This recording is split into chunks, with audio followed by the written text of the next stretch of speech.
college is so expensive.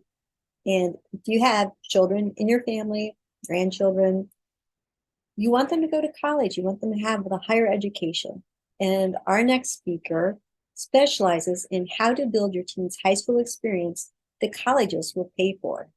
You've got to share this one with everybody you know who have children in their life. Building spirituality, family, health, and business. This is the Giant Builders with Lois Wyant. Welcome, Giant Builders. If you have a high school student or even a middle school student or a friend or family member who has one, tell them to watch this episode. Today we have Denise Thomas, and she is with getaheadoftheclass.com. And we're going to show you, or she's going to tell you, how to get your children through college without any debt. So, hi, Denise. How are you? Hey, Lois, I am so glad to be here. I'm doing fabulous, and hopefully we can help your families be fabulous as well. Great. Well, I can't believe the cost of colleges these days. It's just unreal. Is it even fathomable that you can go to college without debt? Well, I think the problem that we have today is that we listen to the media a little too much. And About everything. about everything. Yeah. And, the bad news is what makes news. Let's Mhm. face it, right? That's what gets people to get their emotions excited about things or whatnot. One of the things that I had to figure out was, how are my kids going to go to college? How are we going to pay for it? And when I started researching, I found that 70% of college students graduate with some amount of student debt. And that can be anywhere from $5,000 to, well, as many zeros as you'd like to add to it. Yeah. But I can do the math. That means 30% are graduating debt-free. How are they doing it? What are they doing that they're not telling us about? That's what I set out to figure out for my own kids.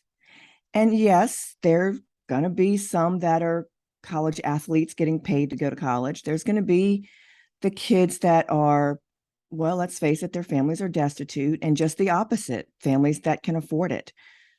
But that's not the majority. There are strategies that make this work. And Lois, you mentioned the high cost of college, and we do hear a lot about that.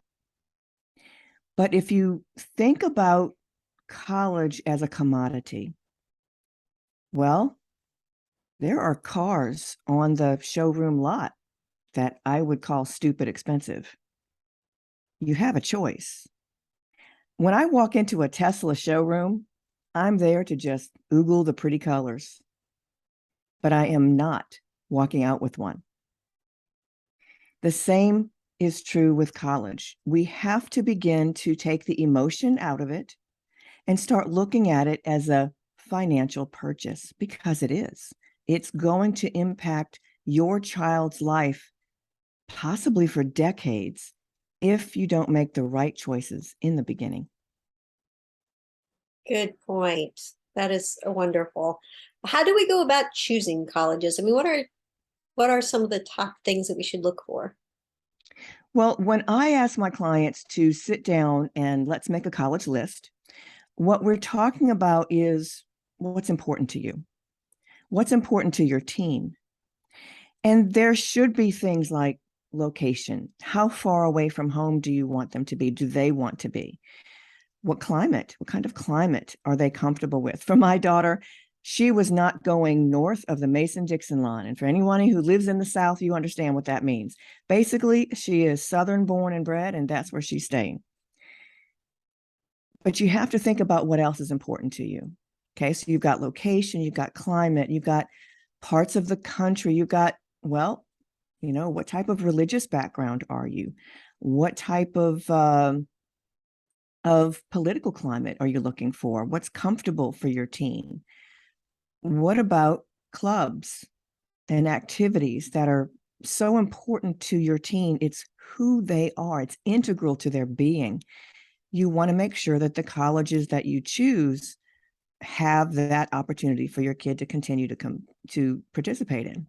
So there's a lot of opportunities to make this list and then prioritize.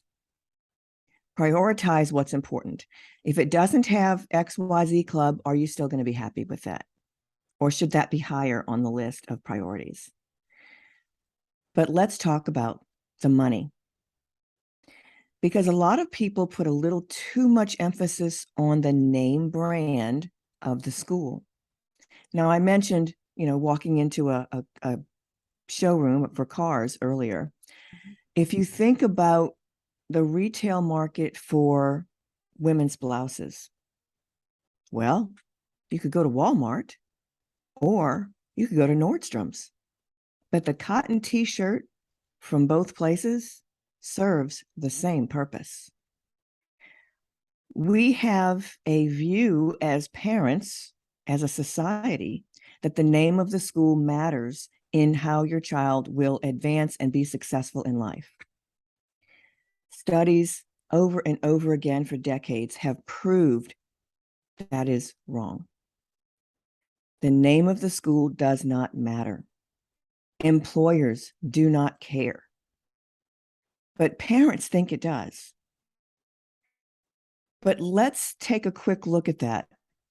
If you think that your child's entry-level income is going to be higher because they went to a school that cost, well, double what your state university might cost, what's the return on investment?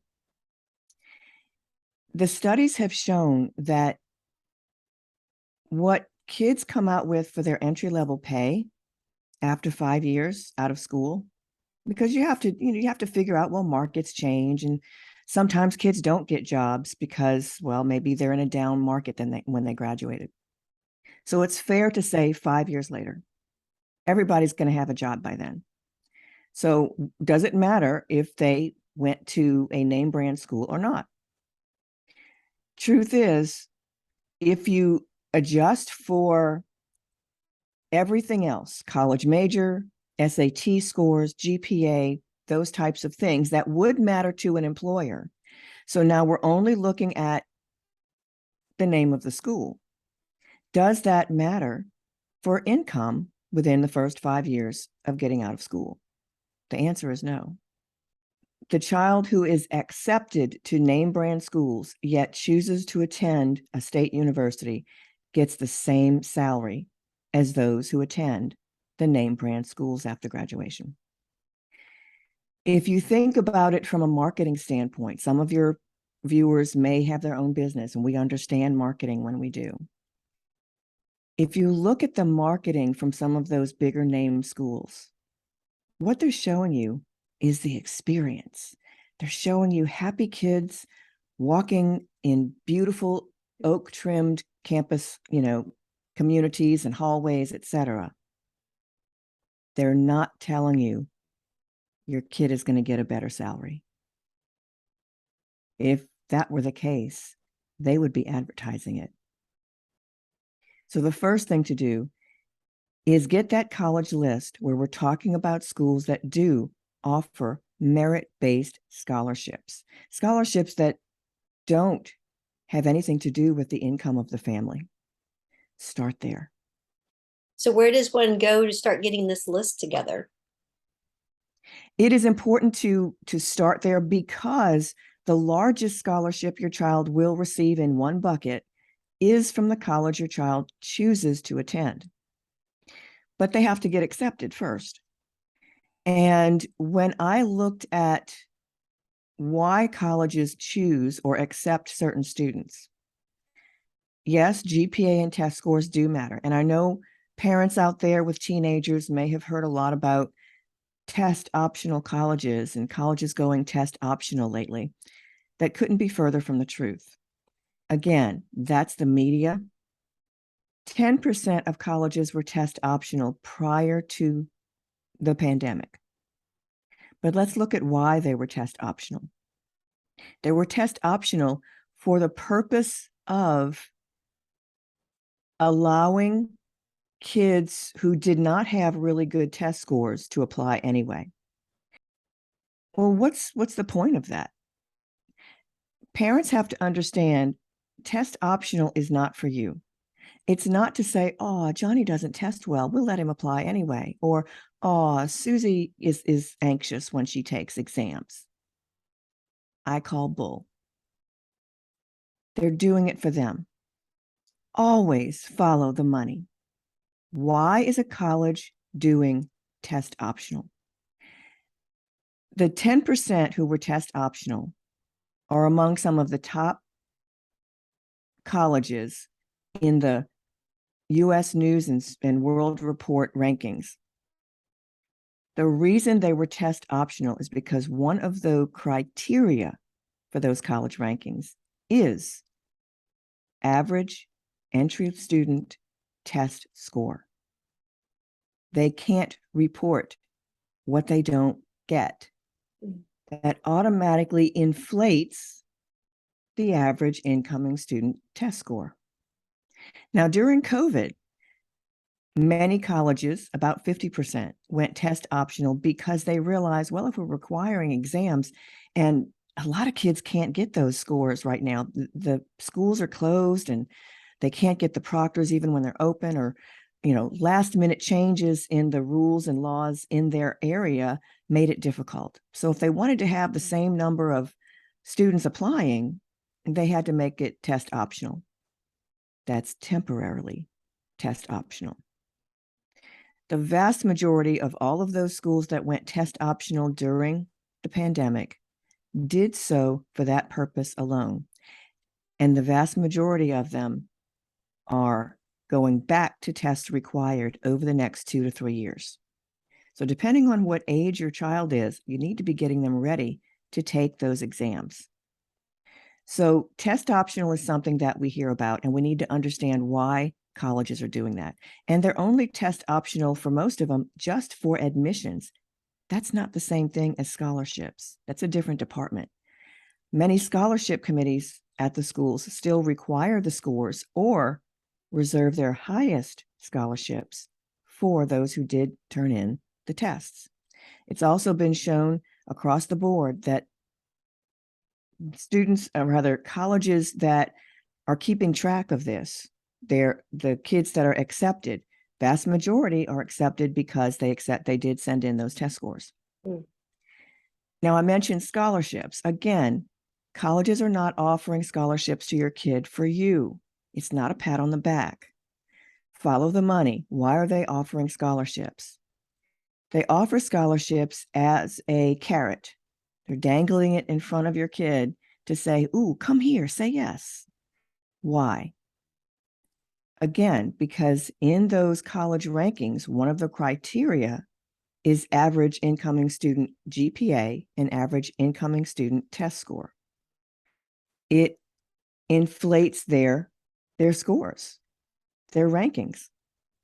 So they're asking kids with high stats to come on by offering scholarships. Again, follow the money. It's not for you, it's for them.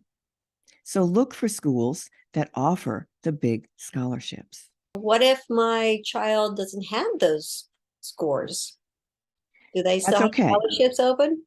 There are still plenty of opportunities. A lot of people feel that, well, my kid's an average student. Well, guess what? Average today, the average GPA across all high schools in the US is more than a 3.0. Now, back in my day, average technically meant a 2.0. Mm-hmm. All right. So things have changed where that's concerned. A lot of types of courses have changed, the way we score them, whether we grade them, et cetera. So the average is actually better than a 3.0. So what if your child has less than a 3.0 GPA? Well, there are colleges that still offer scholarships for a 2 point whatever GPA. Usually that is going to be your local regional state colleges and universities. So check with those colleges to see if they offer scholarships. I hear a lot about parents and other gurus, especially financial ones, will ask, well, you should probably attend community college for a couple of years first. Knock that out. It's cheaper everywhere. It's going to be less expensive than your 4-year college. Do that first. And I always say, do the math. Get out a spreadsheet and make sure that's true. Because here's why. If your child does have the GPA and test score to earn an entering freshman scholarship, those are the biggest scholarships available. If you're planning to transfer either from another college or from a community college or junior college, transfer scholarships are minuscule in comparison. So you're not going to get what you thought you would have gotten as a freshman going into that 4-year school if you're entering as a junior. So you really need to consider that, do the math, but it might be to your financial advantage for your child to attend a community college first. Now, today, a lot of kids attend community colleges and their local colleges during high school, prior to high school graduation. And that's great too. It's called dual enrollment or dual credit.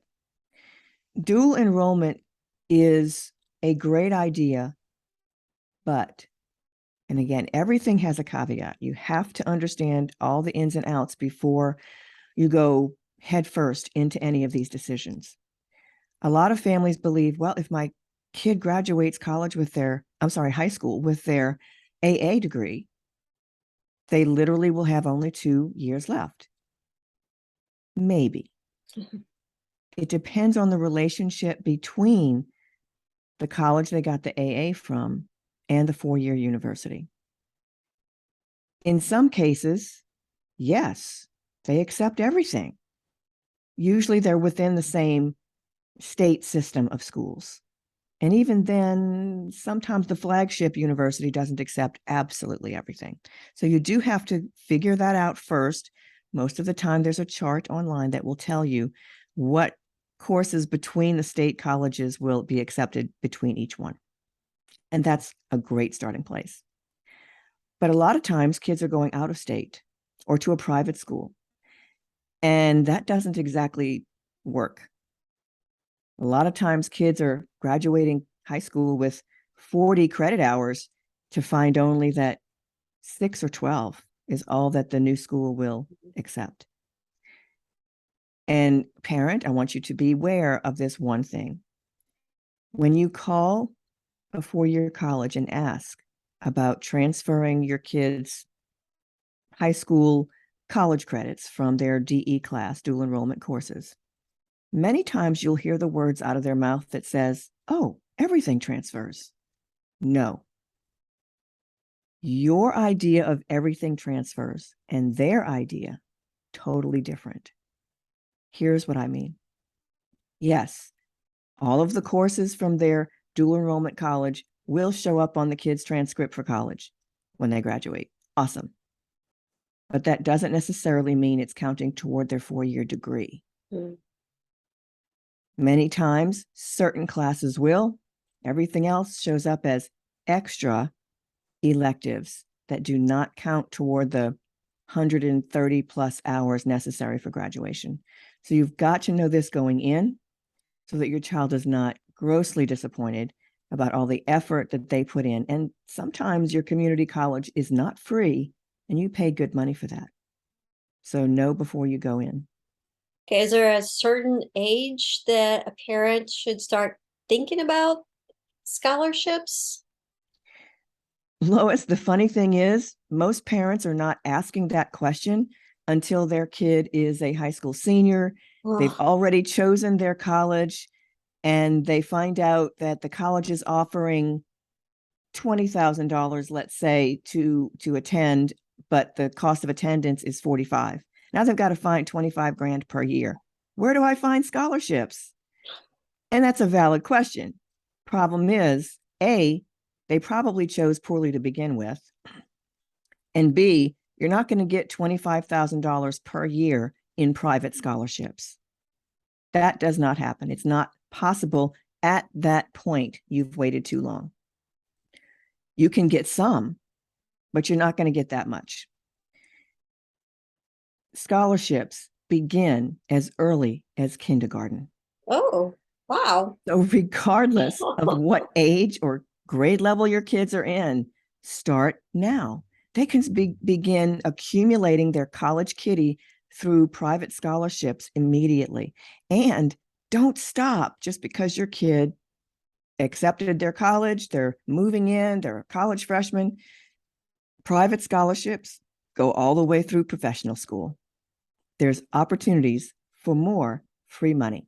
Okay, expand on this, starting in elementary school, looking for scholarships. I don't grasp that. Can you expand on that? I understand, Lois. And if you think about it this way, and I know a lot of parents will, oh, that's just, you're putting too much stress on your kid, et cetera, et cetera, et cetera. No, here's the deal. The whole point is to not stress out your kid. Mhm. And there are so many other things that stress them out. Applying for scholarships shouldn't be one of them. This should be a fun opportunity, a fun thing to do. As early as kindergarten, the scholarship is, I'm going to give you the name of it right now. It's Okay. called the Doodle for Google Scholarship.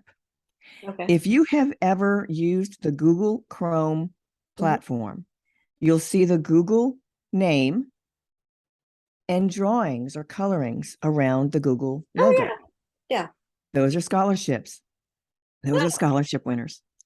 It's literally putting the piece of paper in front of your kid with a crayon. And they have scholarships as young as kindergarten through 8th grade. Wow. Now, there's only one for kindergarten, that one. Yeah. But the point is, there are opportunities, and most parents are not aware of that. Mhm. As you gradually move toward high school senior year, the opportunities available are more and more. So there may be only a handful for elementary school. There may be 20 or 30 or so for middle school. And yet there may be a few hundred for high school students of all, from freshman to junior year. Senior year is where it peaks. There are literally millions of scholarship opportunities available. They give away $23 billion of scholarship money every year. Mm. Those deadlines begin in May of junior year for high school seniors. So that summer between junior and senior year, technically you're a high school senior. You're right. And they can be applying for high school senior scholarships. And the bell curve, so to speak, comes down after senior year as far as the number of scholarships available are. Same way as it did leading up to senior year of high school. So coming into college, there's fewer available. Leaving undergrad, going into grad school, there's fewer available, and fewer still for professional school. But don't stop looking for free money until the last parchment is in hand. The money is out there. Are there handy resources to locate them, or do you have to just like Google in your area? There's so many opportunities for finding scholarships. They're literally all around you, wherever you live. I guarantee it. Many of the stores that you frequent, companies that you buy from, offer scholarships. Many of the organizations in your community offer scholarships. The first place to look for local scholarships is at your local high school. The high school that your child attends, the counselor should have a list of local scholarships. How they're getting this list is usually one of two ways. Either some of their students have won some of these scholarships in the past, or scholarship organizations or community organizations have gone to the high school and said, hey, we're offering this scholarship. Would you let your students know about it? The vast majority of those will be for high school seniors. Local is always best, simply because you're going to have fewer applicants. I had a lady come to me whose community organization, offers a $5,000 scholarship to a local high school student every year. And every year they have to go to the school and beg students to apply. No. Isn't that sad? That is really sad. Yeah. It is. And the reason is this: kids and parents believe that you have to be a genius to win scholarships. Average kids with a 2.6 GPA are winning scholarships, because the vast majority of private scholarships don't even ask for GPA or test scores. They're asking your child's opinion on a particular topic, or they're asking them to write about a particular topic. Sometimes it may only be a 250-word paragraph. Sometimes it might be like a book size of an essay. Now, for those, I pretty much tell the parent, look, if it's a $200 scholarship and they want you to write 10,000 words minimum, unless your kid has actually written that report or something similar for high school and they Yeah. can just revamp it, that is totally not worth their time. Yeah. Just blow it off entirely. Because as I said, there are literally millions of scholarship opportunities. If it's not a good fit, put it in the trash and try again. I have a course for parents of all ages, and it's how to find scholarships. Oh, And in the course, I offer 17 ways of finding scholarships your child has the best chance of winning. well, we'll definitely include that link below so people can go through that process. The applications, they are they are they horrible like the news gives it, or It's funny you should mention that because we're in the midst of the highest point of application season for kids, and they are stressing themselves out probably more than they should. Colleges are looking for three things. Will you pass and graduate? And your grades, your course rigor, your test scores tells them that. How do you fit into the campus community? Your activities tells them that. Because colleges have hundreds of organizations to fill and clubs. They need the kid who is the chess champion type of student. They need kids that like to ballroom dance or like to do karate or whatever it might be. Your activities tells them where you fit into the campus community. And last but definitely not least, they're looking for what kind of an alumni will you be. Now they're reading between the lines for that. yeah. But most of it will come from your community service, what is important to you that shows through your college applications. And I'll give you a real quick idea of how I came to this conclusion. My daughter was 5 years older than my son. And when she was applying to one of the largest scholarships in the country, this application begins with 9 pages of check boxes of typical high school activities and leadership roles. My daughter was homeschooled. She didn't have cheerleading or dance team or band. She was a dancer. They don't have ballet dancer listed on there, right? But she did have an extensive resume. But for that particular scholarship, it wasn't enough.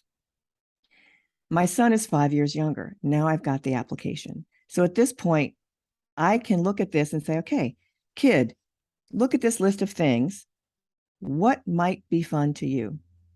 And we created opportunities for him to be able to check some boxes. By the time he was a senior, he was able to get past those check boxes to the real application where he was able to actually write what he did and loved and enjoyed. He became a semifinalist for that very large scholarship. But these things only happen when you know what your goal is in the beginning. The earlier you start, the more opportunities there are. What about technical schools? Do they offer scholarships as well? Absolutely. There are scholarships available, private scholarships for community college and technical schools. Not as many as I believe there should be. Today, for the last 3 decades, we've been telling kids as a society, you have to go to a 4-year school and get a degree. That's not true. You can be just as successful and make just as much income as a mechanic as you can as a mechanical engineer. The opportunities are there. So college isn't for everybody. So you really need to think about what's good for your child and not necessarily what society is saying. 100%. Evaluate what lights up your kid, right? And seek out. I actually have a list that I can provide if they get on my email list and ask me about it. I have a list of 6 consultants whose primary business is to help your teen assess what their life career should be based on who they are. Oh, that would be so helpful for a lot of parents and Well, a lot of students. So just to know, what am I really built to do? Well, and a lot of times, and I hate this, but parents believe that kids should go to college to, quote, figure it out. That couldn't be further from the truth. Number one, they may be at the wrong college to figure it out. Right now, more than 80% of college students change their major at least once. More than 60% change their college major at least twice. This is why kids are taking 5 and 6 years to get out of school. That's what I'm going to say. That's why there's so much more college debt. It's because they can't decide what to do. Exactly. They just keep going to try to figure it out. Well, that didn't work out real well. Let's try something else. Mm-hmm. By the way, I was one of those kids. Were you? I did change my college major. I started in pre-med, ended up in computer programming, and absolutely loved it. I could program in my sleep. Oh, great. Curious, Denise, how did you get into this process of helping people find college scholarships? Well, Lois, I'll have to admit it came out of desperation. Mm-hmm.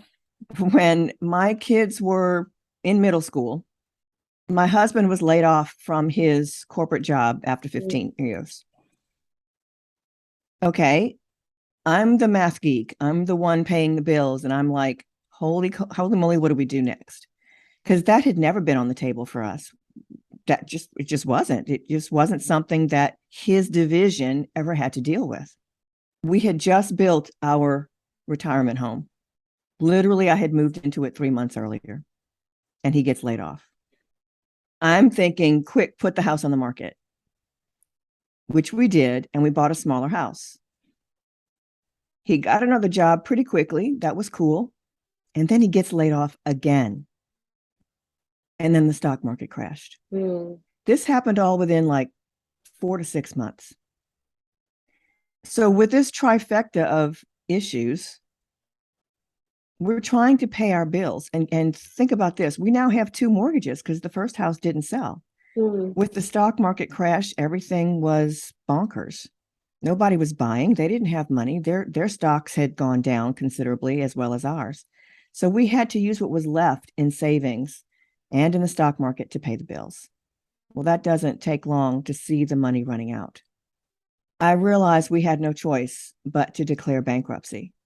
We had just enough to pay a bankruptcy attorney and buy a lawnmower and trailer and start mowing lawns to put food on the table. The houses went into foreclosure. We moved into a small apartment. We had 2 dogs, but even our 2 dogs had to go because with an apartment, we couldn't have them. About 3 months into being into this new apartment, it suddenly hit me. My daughter is starting high school. College is right around the corner. How are we going to pay for this? We have no savings, no 401k to borrow against, no home equity to borrow against. Oh, and that bankruptcy, that means we can't co-sign for those student loans everybody likes to talk about. See, they forget to mention when they have all this discussion, at least every 2 years, about the college debt crisis, parents have to co-sign for the majority of those loans. Your kid can only get a very small amount by themselves. So that impacts your buying power, and it's going to impact your retirement as an adult. But the bankruptcy took student loans off the table for us. So now what do we do? And that's when I started doing the research. That's when I realized 70% of college students graduate with debt, but 30% are graduating debt-free. What I found in my research, Lois, is that there are certain things those kids that are graduating debt-free are doing that the rest of us are not. Number one, and probably the most important thing, is that they're starting everything that we think of as a college, pre-college thing. They're starting it early, much earlier than what your high school counselors advise or think about. So, for example, these kids are they're taking their ACT and SAT exams in middle school. Not for the score, not for the stress, but just the opposite, to get used to the exam and the exam environment.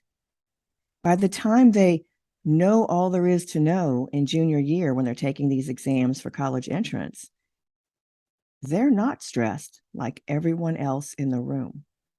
They also know the exam so well, they don't have to read the directions. They jump straight to the questions. That shaves off a lot of time.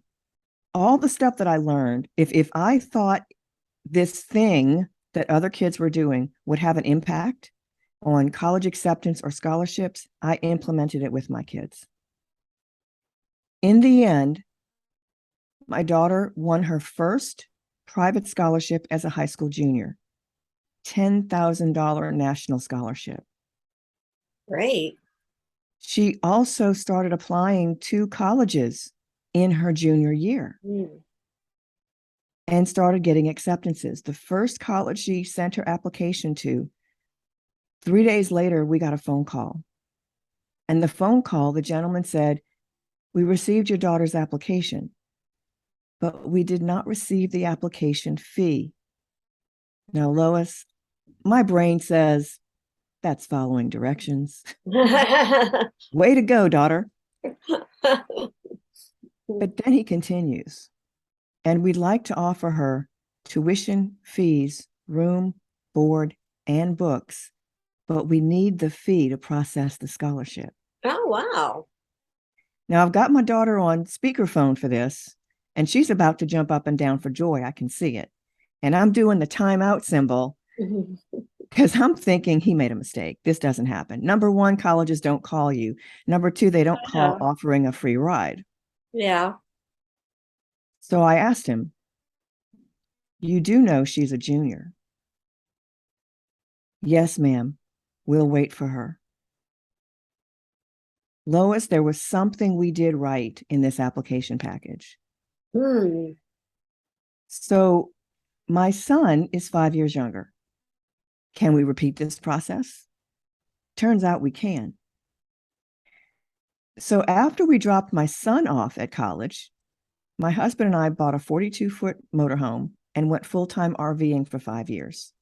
Between my two kids, they had won 17 scholarships totaling almost $200,000.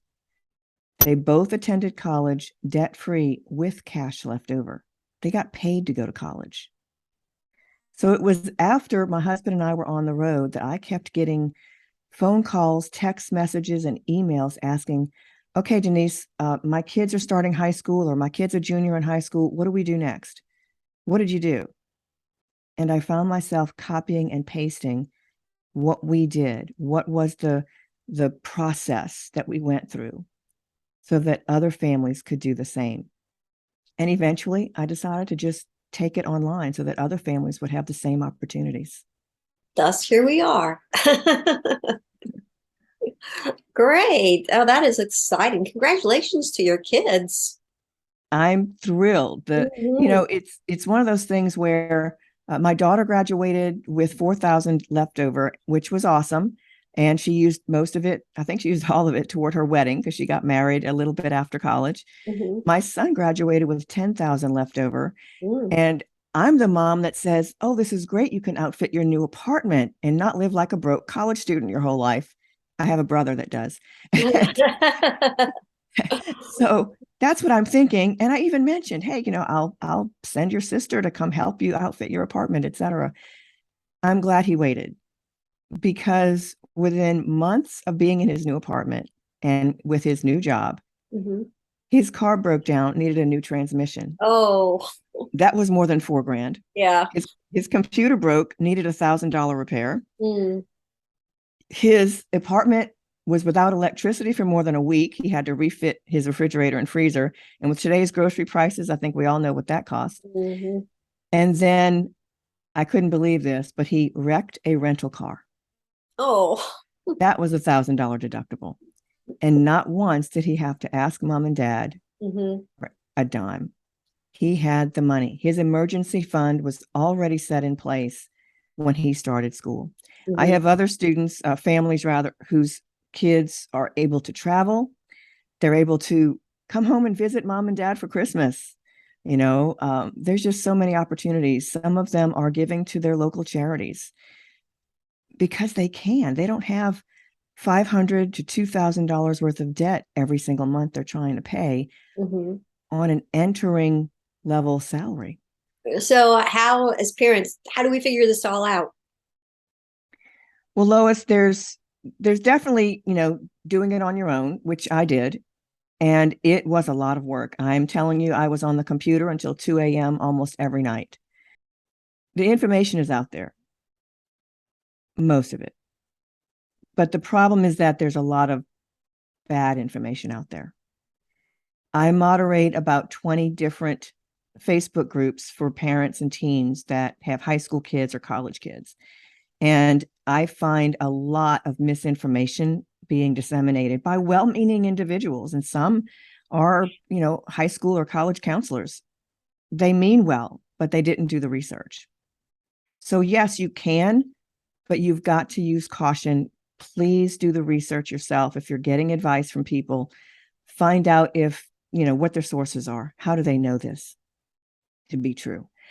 The other thing is that I do offer opportunities for parents to understand what exactly those steps are and how to do it in the short form.